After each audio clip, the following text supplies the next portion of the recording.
Shalom, perkenalkan nama saya Evaliani Cynthia Janilari dengan NIM 201500006. Saya berasal dari Universitas Kristen Artawacana Kupang. Di sini saya akan membahas materi tentang Platyhelminthes. Nah, Platyhelminthes itu berasal dari bahasa Yunani yang terdiri atas kata platy dan helminthes. Platy yang berarti pipi dan helminthes yang berarti cacing. Jadi Platyhelminthes merupakan sekumpulan cacing yang berbentuk pipi. Jadi pada Platyhelminthes seperti yang ada gambar ini terdapat organ-organ bagian jadi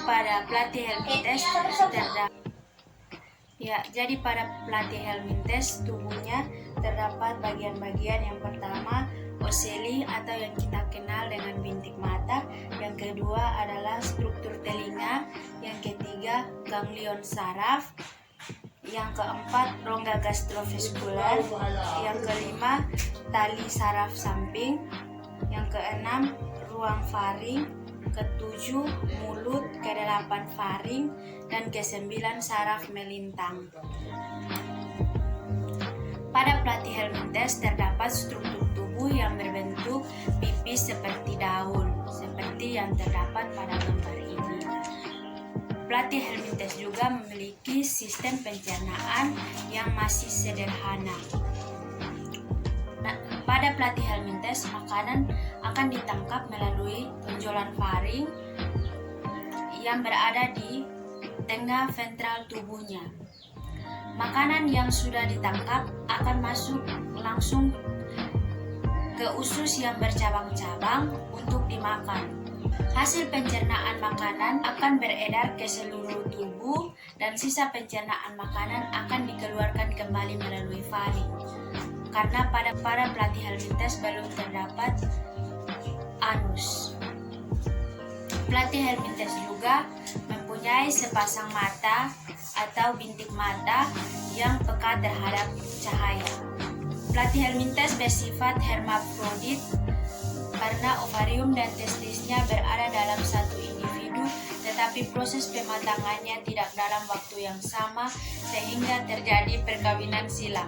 Adapun ciri-ciri pada Platyhelminthes, yang pertama memiliki tubuh simetris bilateral atau sisi kanan dan kiri tubuhnya sama besar. Yang kedua, belum memiliki sistem peredaran darah, sistem pernapasan, dan sistem rangka.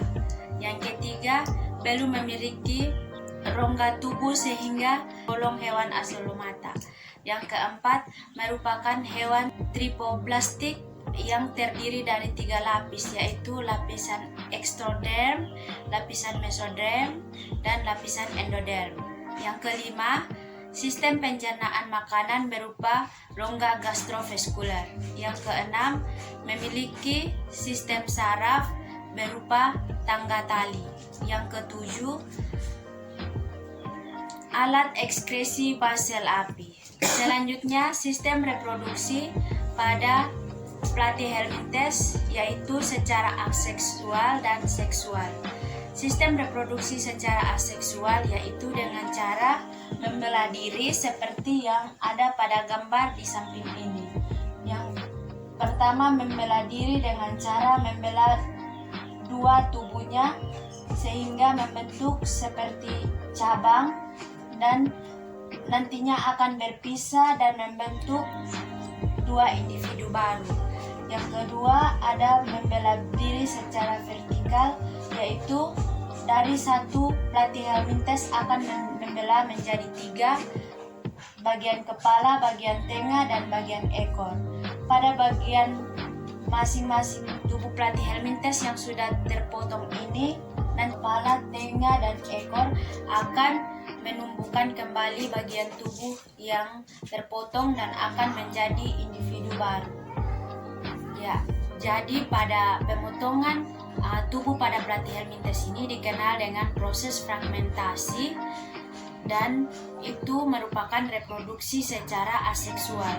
Sedangkan reproduksi secara seksual yaitu terjadi perkawinan silang. Sistem saraf pada Platyhelminthes berupa ganglion sebagian saraf pusat yang terletak di bagian kepala, ganglion akan mengalami pemanjangan oleh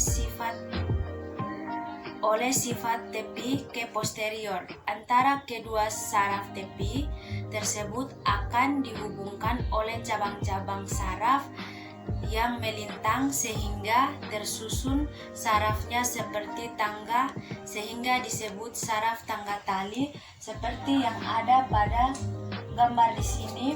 Jadi ganglion ini terdapat pada kepala dan dia akan memanjang seperti tubuh platyhelminthes, dan di sini terdapat sel-sel saraf yang melintang sehingga berbentuk seperti tangga dan disebut sel saraf berbentuk seperti tangga tali.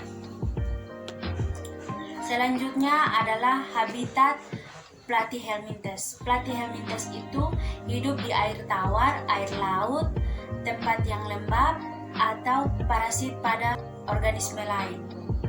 Klasifikasi helminthes yaitu terbagi menjadi 3 bagian. Yang pertama ada Turbellaria atau yang dikenal dengan cacing berbulu getar. Yang kedua Dermatoda atau cacing hisap. Yang ketiga adalah Cestoda atau cacing pipita.